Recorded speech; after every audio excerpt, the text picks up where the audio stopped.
Wealth consists not in having great possessions, but in having few wants. Epictetus. Good evening, friends. Let us take a moment and let that line settle in, not in your ears, but in your mind. Wealth consists not in having great possessions, but in having few wants. How strangely powerful, how rarely understood, and how desperately important for anyone who hopes to be truly rich. Because the truth I invite you to sit quietly with is this: you will never be rich. If you think like the average man, and most people, even the ones who appear wealthy, still think like the average man. Let me explain. Most people believe that being rich is about what you earn, about your income, your salary, your returns, your commissions, but that is only a fraction of the story, the shallow surface of something far deeper. Real wealth begins with thought, not with action, not with effort, not with saving, investing, or hustling, but with thought.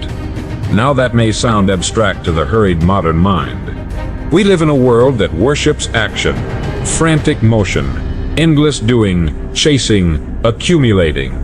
But no man becomes rich by doing alone. He becomes rich by thinking in a way that most never learn to think.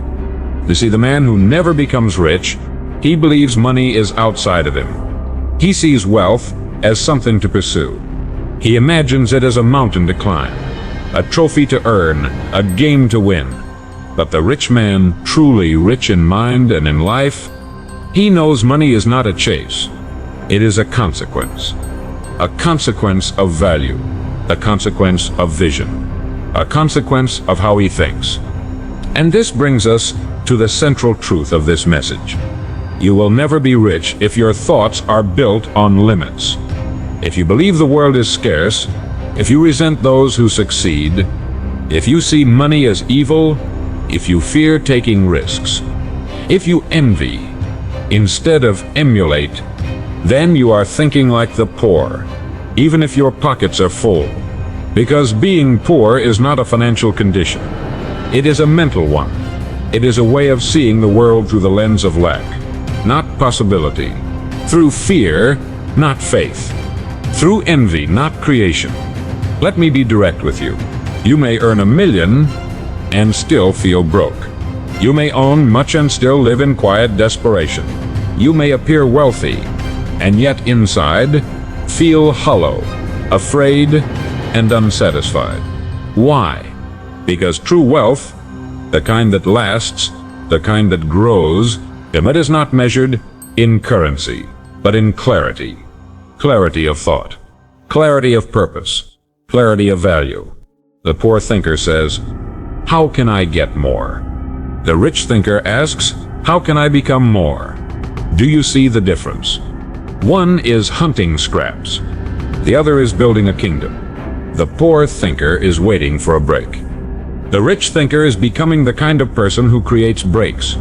The poor thinker chases outcomes. The rich thinker nurtures his mindset because he understands that all outcomes are the reflection of inner thought. Friends, I ask you now, what do you believe about money? Have you ever stopped and listened to the story you tell yourself silently day after day? Is money something you're afraid of? Something that slips through your fingers? Something only others deserve? Or is it something you believe you can master by first mastering yourself? Because I will tell you now, plainly, you will never be rich, not truly. If you carry a poor man's thoughts, even if you strike gold, it won't sit last. Because money in the hands of the wrong thinker always disappears. It leaks, it scatters, it dissolves into chaos. Why? Because the outer world always obeys the inner one. Pause with that. Take it in. The outer world always obeys the inner one. So if your inner world is disorder, if it is filled with resentment, insecurity, greed, fear, jealousy, passivity, then your outer life will reflect that, no matter what numbers flash across your bank statement. The secret of the rich is that they train the mind first. They do not think in terms of money. They think in terms of value, of service, of expansion, of discipline. of freedom. They do not ask, "What can I afford?" They ask, "What am I becoming?" And so I tell you this, not with urgency, but with clarity. If you desire to be rich, begin by thinking differently. Think in terms of value, not wages. Think in terms of abundance, not shortage. Think in terms of creation, not consumption. Don't stop. Wait for wealth to change your thinking. Change your thinking, and wealth will follow. Because it is never the money that makes the man. It is always the mind. And the sooner you learn this, not just hear it, but know it, the sooner you'll begin your quiet walk toward true prosperity. One that no one can take from you. Not the economy, not inflation, not competition, not even failure. Because wealth, once it is earned in the mind, will always find its way to the hands. Thank you for staying with me. Let us now go a little deeper. You see, there's a question you must answer. If you want to change your financial life, not a question about what you want, but how you think. And here it is. Do you see money as something earned or something attracted? It seems like a simple difference. But this single shift in thinking divides those who struggle from those who thrive.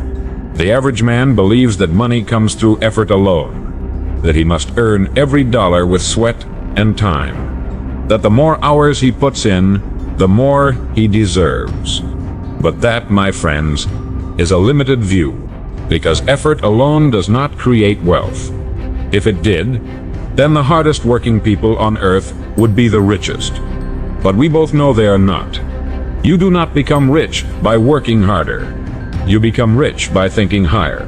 You attract money, not by chasing it, but by becoming valuable enough that it seeks you.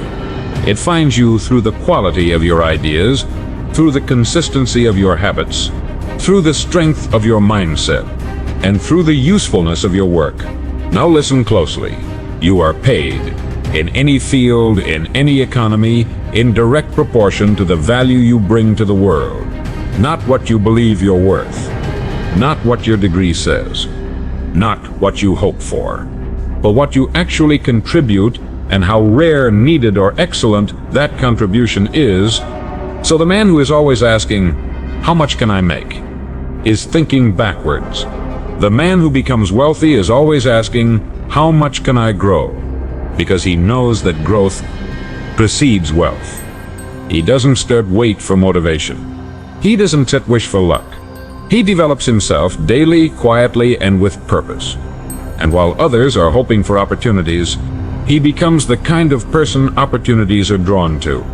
And so I ask you again, very simply, do you think like that?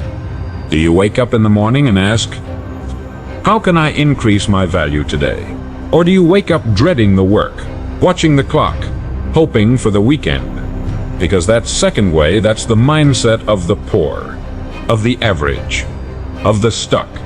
And no amount of money will ever change it. Because money cannot save you from your own limited beliefs. Now there's something else, something few people ever think about.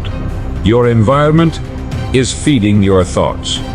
The people you speak to, the books you read, the content you consume, the ideas you rehearse in your own head, these are not harmless. They are building your financial future, one silent brick at a time. If you sit surrounded by people who speak only of limits, who mock ambition, who fear wealth, who laugh at dreams, then no matter how hard you try, that thinking will soak into your mind like ink into paper. You may not notice it at first, but over time it will shape your habits, your risks, your standards, and eventually your outcomes. So the wise man, the one who becomes rich in spirit and wallet, he guards his mind as carefully as he guards his wallet. He knows that every influence is a seed, and over time those seeds become beliefs, and beliefs become life. So I encourage you to examine the garden of your mind. What ideas have you planted there? Are they seeds of faith, courage, abundance, discipline? Or are they seeds of fear, resentment, scarcity, and doubt? Because a man cannot grow roses from thorns. nor wealth from worry. And just as importantly, you must stop seeing wealth as a destination. It is not a place you arrive at. It is a path you walk, a process, a mindset, a way of living with responsibility, clarity, and direction. The man who views wealth as a finish line often wastes his energy chasing wind. But the one who sees it as a reflection of his growth, he grows into wealth, effortlessly, patiently, consistently. That is the path. That is the secret. That is the difference between chasing money and becoming someone it cannot ignore. Now, as we near the close of this reflection, let me leave you with a challenge. Not a dramatic one. Not one that requires a leap or a gamble, but a simple one. Start thinking like a rich man. Now, even if your circumstances don't match it yet, even if your bank account protests, even if the world tells you to wait, begin thinking thoughts of abundance, not shortage, of service, not status, of growth, not gain, of building, not begging. Because the mind, once disciplined, becomes the master key to every kind of success, and once it is trained, not even the world can stop what you become. Remember, you will never be rich if you keep thinking like the average man. But the moment you rise in thought, the moment you take full command of your beliefs, the rest will follow. Not instantly, not easily, but inevitably. And when it does, you will look back on this moment, this quiet decision to change the way you think, and realize that was the day your wealth began. Good night.